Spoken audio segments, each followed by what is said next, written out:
सुबह उठते ही शांगो का दिमाग घूम गया क्योंकि उसने देखा उसके हाथ पैर की जगह आपस में बदल चुकी थी। कुछ पल के लिए उसे लगा शायद अभी तक सपना चल रहा है।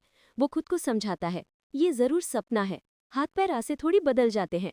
वो बिना ज्यादा सोचे वापस लेट जाता है, लेकिन लेटते ही एक भयानक बदबू उसके नाक में घुसती है।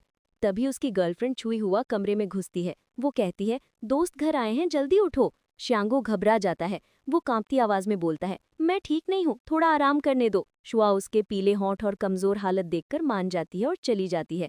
श्यांगो तुरंत उठता है और किसी कोने में जाकर छुपने की कोशिश करता है, पर जैसे ही दरवाजा खुलता है दोस्त अंदर आते दिख जाते हैं। भागने का कोई रास्ता नहीं। वो फिर से कमरे में लौट आता है। जब दोस्त उसकी तबीयत देखने कमरे में घुसते हैं तो सामने का नजारा देखकर सब दंग रह जाते हैं। श्यांगो ने खुद को एक अजीब सी योगा पोज में मोड़ लिया था। वो झूठ बोलता है, ये नई तरह की मुश्किल योगा प्रैक्टिस है।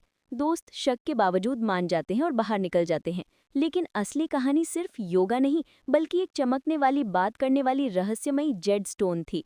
2 दिन पहले एक पुरातत्वविद दाशान ने साइबेरिया में ये खास जेड खोजी थी। वो उसे रिसर्च के लिए देश लाना चाहता था, पर खबर बाहर फैल गई और विदेशी कातिल पीछे पड़ गए। दाशान पर हमला हुआ, उसे किडनैप करके अंधेरे कमरे में बंद कर दिया गया, लेकिन उससे पहले वो जेड का नकली पैकेट बदलकर रख चुका था। उधर दे हुआ, जिसे इसके बारे में कुछ पता नहीं था, अपने भांजे के साथ था। भांजा गलती से दाशान का बैग घर ले आया। बैग खोलते ही वो चौंक गया, क्योंकि जेडस्टोन इंसानों से बात कर सकता था और लोगों के दिमाग पर काबू भी कर सकता था। इसी बीच विदेशी एजेंट दाशान की बहन छूल हुआ तक पहुंच गए। देहुआ ने समय पर पहुंचकर उसे बचा लिया और सुरक्षा के लिए घर ले आया।